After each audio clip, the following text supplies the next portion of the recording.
this question only, the conversation relating to the example will be played first. Hi, Peter. I'm so pleased that exam's over. Me too, Crystal. I'm exhausted. I stayed up late last night studying and then got up early this morning. Well, you can rest now. We're on holidays for 3 glorious weeks.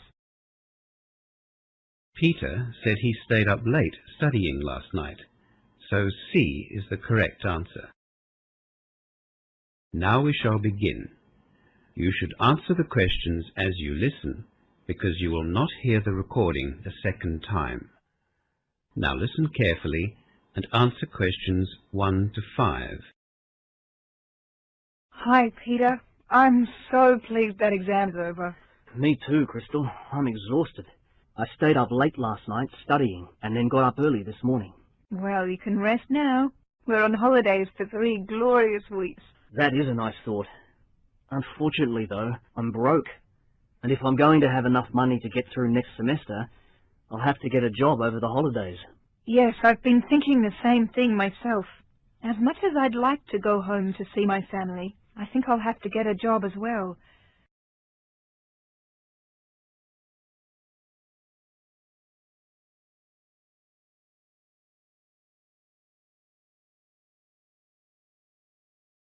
Have you got any ideas or contacts? Well, as a matter of fact, I'm going to go to the Student Employment Office. Do you want to come with me? Sure, if you don't mind. Where is it? Let me see. I've got a map here of the campus. It's up here in Y Block. Oh, boy. We're a long way away from there. We've just come out of N Block. Here we are here. Yes, N Block. Well, we can turn right and follow Circular Drive around, but that's the long way. What's the building opposite us? That's the International Centre. I learnt English there before starting my Bachelor of Business. Oh, right. I see. It says I Block. I guess I stands for International. Well, let's cross Circular Drive and walk up to the right. No, there's lots of trees and gardens there. We'd better go to the left of the building. You can't get through otherwise. Okay. We'll head past D Block, go between B and C blocks, and then across the sports fields to Y Block. Okay, but I'm really hungry. How about going to the Student Canteen before we get to Y Block? It's just on the other side of A Block, near the main entrance. Good idea. I didn't have breakfast this morning. I'm starving. Let's go. Peter and Crystal arrive at the Student Employment Office and the receptionist meets them. As you listen to the rest of the conversation, answer questions 6 to 10. Before the conversation continues, read questions 6 to 10.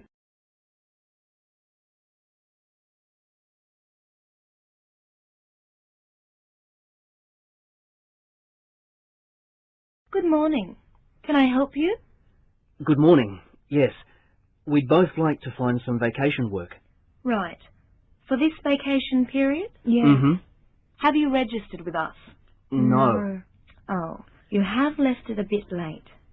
Students usually register with us around mid-semester. Really? Yes, but never mind. You will need to register, but before you do that, you'll need to be interviewed by one of our consultants. Oh. I thought you would just give us a list of job vacancies and we would contact those places directly. No. We don't give out contacts until after you've been interviewed and registered. I see. Would you like to make an appointment to have an interview? Yes, please. Yes, as soon as possible. Let me see. Today's Thursday the 11th. Our consultants are here tomorrow, but they are going on a staff in-service from next Monday to Wednesday. So it's either Friday, that's tomorrow, or next Thursday. Couldn't we see one of them this afternoon? No, they are fully booked, I'm afraid. End of semester is the busiest time for job placements, as you can imagine. There has been a cancellation for tomorrow morning at 9:30, or you can come after 2 tomorrow afternoon. Can we be interviewed together? Yes, I'm sure that would be okay. Crystal, is 9:30 all right with you? Yes, that suits me. Actually, I'm going to the dentist tomorrow. Let me check the time. Hang on, the dentist is at 9, so could we make it at 2? No problem. Okay, that's for 2 o'clock then. What's your surname? PASTEL. P-A-S-T-E-L.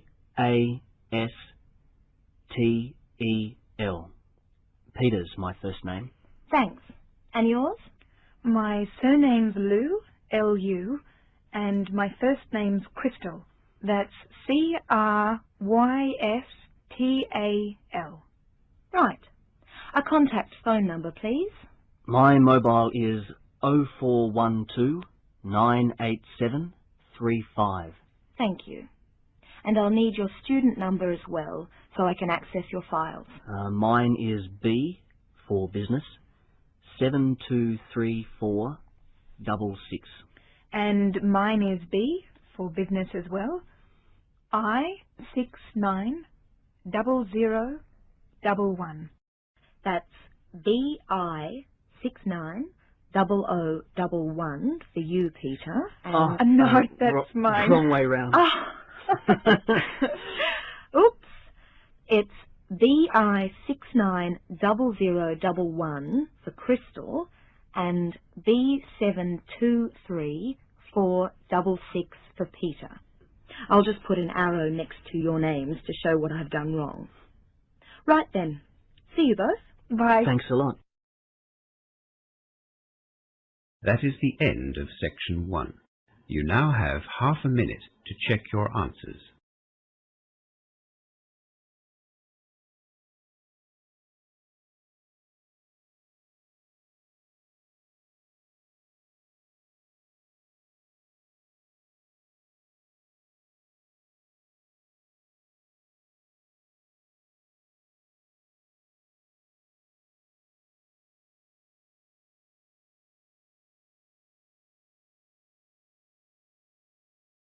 Section 2.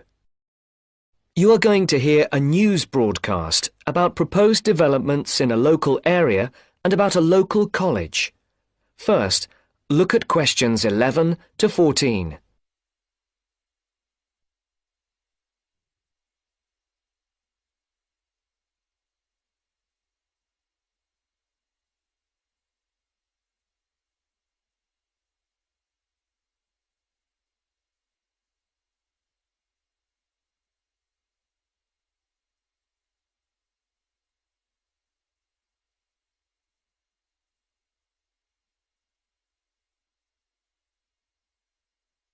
Listen carefully and decide which 4 planned developments are mentioned. And now for our main headlines on Southern local news for today. First of all, the report relating to the proposed motorway and other developments around the village of Tartlesbury was published this morning. And, as has been expected, it has created quite a lot of interest.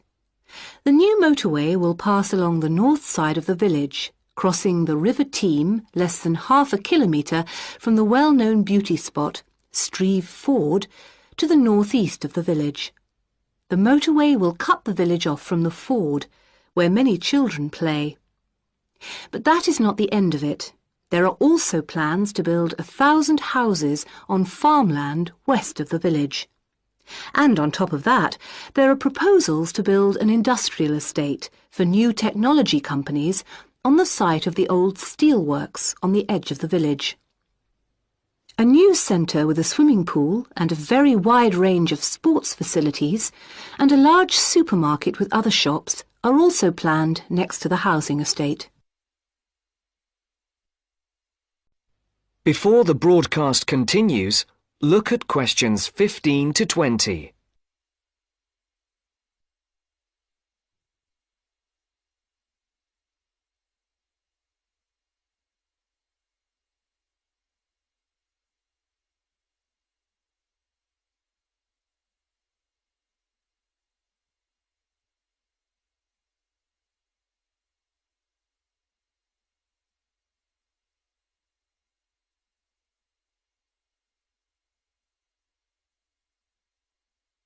You will now listen to the second part of the talk. For questions 15 to 18, put a tick in either column A or column B for each of the people mentioned. For questions 19 and 20, decide which of the 4 alternatives is the most suitable answer and circle the correct letter. Mr. Jones, a local farmer we spoke to early today, is strongly against the plans. But the local council is pushing for them to be adopted in full. They say that new housing is needed in the area and that it is an opportunity to take advantage of government grants for setting up new technology developments. The Mayor, Mr. Fun, says, "We must make every effort to do our part for the economy of the country and for the local people. This is a golden opportunity to put Tartlesbury on the map." Reactions to Mr. Fun's comments have been quick to come. Surprisingly, when we contacted the spokesman of the local conservation group, he was very much for the planned developments. But not all the local groups support the scheme.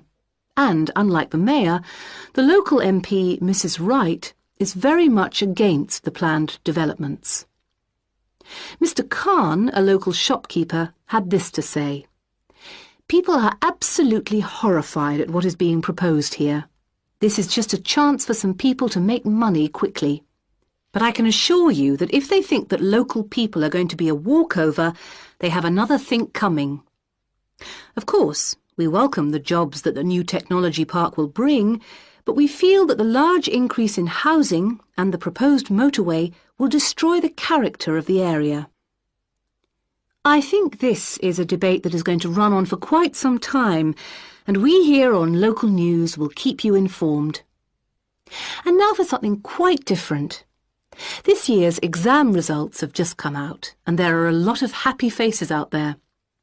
It would seem that the number of young people going on to university from the local college in Upton, which is not far from Tartlesbury, has increased by 25% this year. All those who have applied to go to university or into teacher training colleges have found places. This is the first time that there has been a 100% success rate at the college.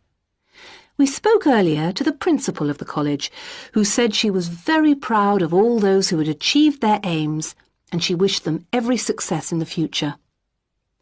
There will be another news bulletin at 11 p.m. And for now, it's back to more music from around the world. That's the end of section 2. You now have half a minute to check your answers.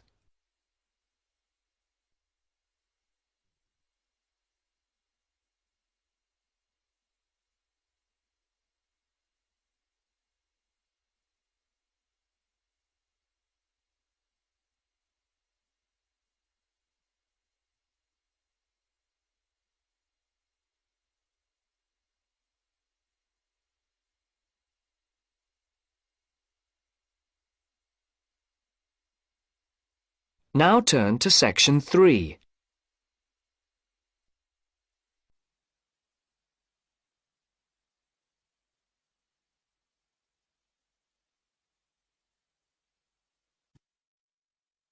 Now turn to section 3.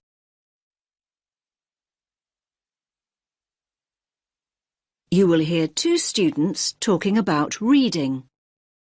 First, you have some time to look at questions 21 to 24.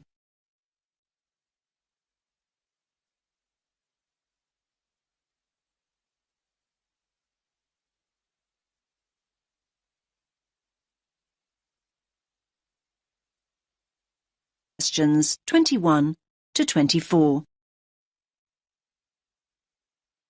Hi, Milena. How's your research for your assignment going? Which assignment, Josh? The one on sustainable transport. It's due in on Friday. Oh, I've not nearly finished it. I've still got so many articles to get through. In fact, I need to read another 2 books on the reading list before I can even think about writing it up. It doesn't help that I'm a really slow reader. Well, why don't you practice speed reading, just like me? Oh, let me into your secret. If anything, if I don't get a move on, my assignment is going to be late. What exactly is speed reading, anyway? Well, speed reading basically means reading faster and more efficiently. It can make such a difference. I've noticed the benefits already, and I've only been doing it a few weeks. Sounds good. What benefits are we talking exactly? Well, the majority of people read at an average rate of 250 words a minute. So that means that an average page in a book or document would take you around 1 or 2 minutes to read. So up to 2 minutes a page. That sounds quite fast to me. I reckon I spend at least 5 minutes on each one. But just think about it. Imagine if you could double that rate to 500 words a minute. You could zip through all the articles and books in half the time. Another thing is that it can help you understand the basic structure of an idea or an argument much better. Now you have some time to look at questions 25 to 30.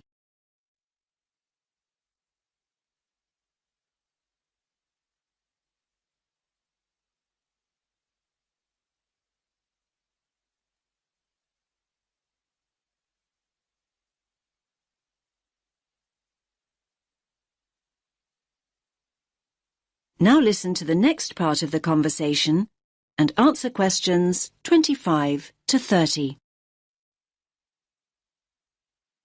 You make speed reading sound like some kind of sport. Well, actually, speed reading is a bit like playing sport. I like to think it's similar to running. Running? Much too fast for me. I'm more of a jogger.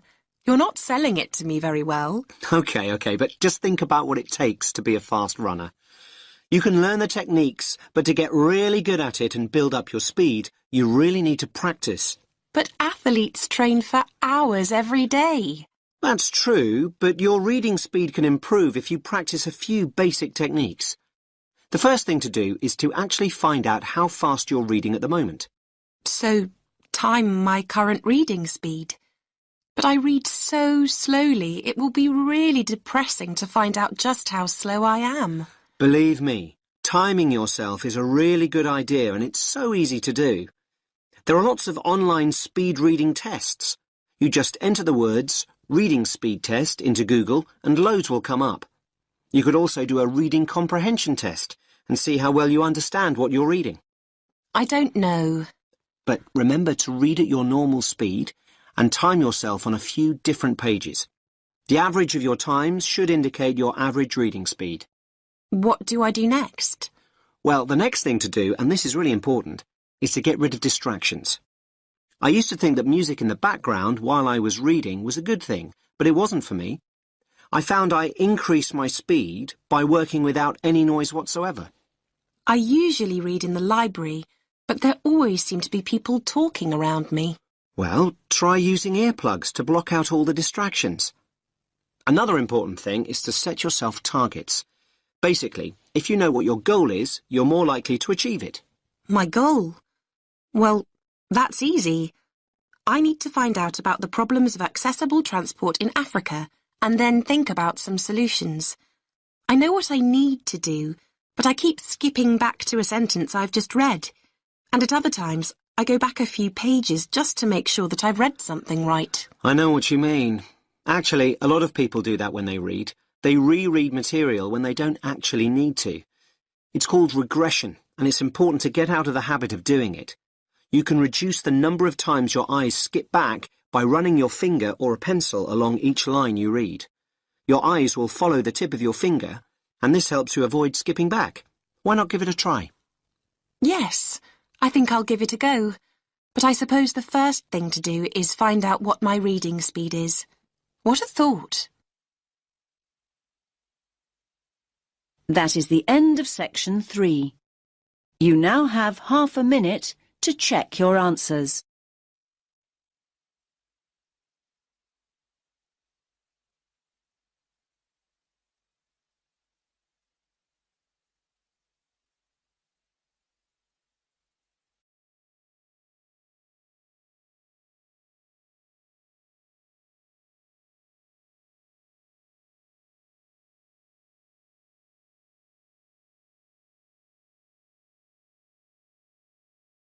Section 4. In this section, you'll hear a lecture on coral reef. First, you have some time to read questions 31 to 40.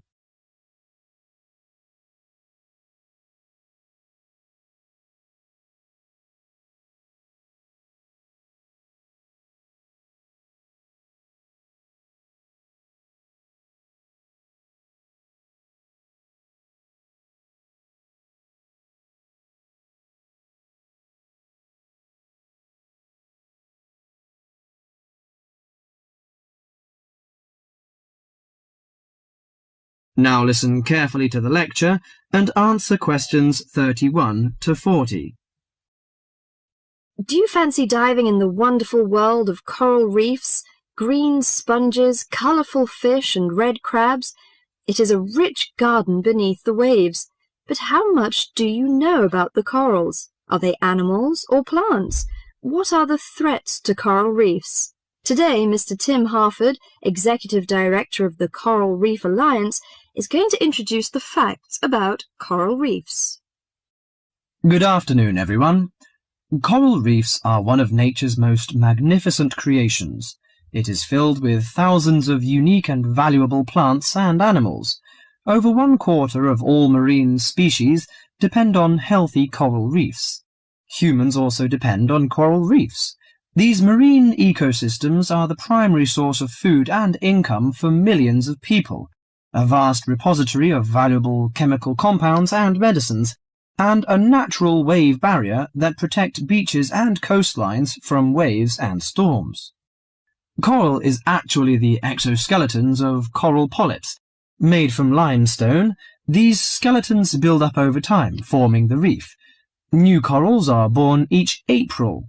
At a certain hour, on a certain night, mature corals suddenly release clouds of eggs and sperm into the sea.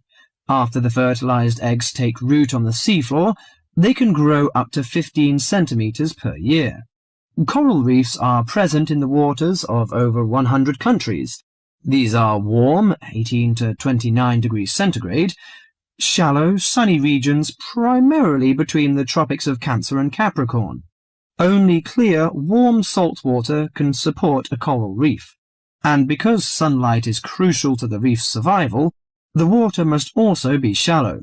The algae that grow on coral provide much of the coral's food. In deeper water, algae cannot get the sunlight they need to grow. Most coral reefs are in the tropics because natural conditions there are perfect. In their modern form, coral reefs have thrived on Earth for over 50 million years. In recent years, however, more than 11% of the world's reefs have been lost, with another 16% severely damaged during the El Niño event in 1998. Up to 32% of coral reefs may be destroyed by human activities in the next 30 years if we do not take action now. Corals and coral reefs are extremely sensitive. Slight changes in the reef environment may have detrimental effects on the health of entire coral colonies. These changes may be due to a variety of factors. One of the greatest threats to coral reefs is human expansion or development. As human population increases, so does the harvest of resources from the sea. Due to overfishing, reef fish populations have been greatly decreased in some areas of the world. The removal of large numbers of reef fish has caused the coral reef ecosystems to become unbalanced. As we know, corals are also very popular as decorations. A large amount of the most healthy corals are selected by commercial collectors. They sell the corals to souvenir shops, where a large number of tourists wait to purchase them as decorations or souvenirs. Coral reefs also receive much damage from both commercial and private vessels. The leakage of fuels into the water and the occurrence of spills by large tankers are extremely damaging to local corals. Although much of the coral reef's degradation is directly blamed on human impact, there are several natural disturbances which cause significant damage to coral reefs. The most recognized of these events are hurricanes or typhoons, which bring powerful waves to the tropics. These storm waves cause large corals to break apart and scatter fragments about the reefs. Home to a diverse community of creatures, coral reefs are underwater treasure chests of colour and activity. Predators and prey swim and crawl among the coral in nature's never-ending dance of life and death. This lively, fascinating world beneath the waves is just waiting to be explored. That is the end of section 4.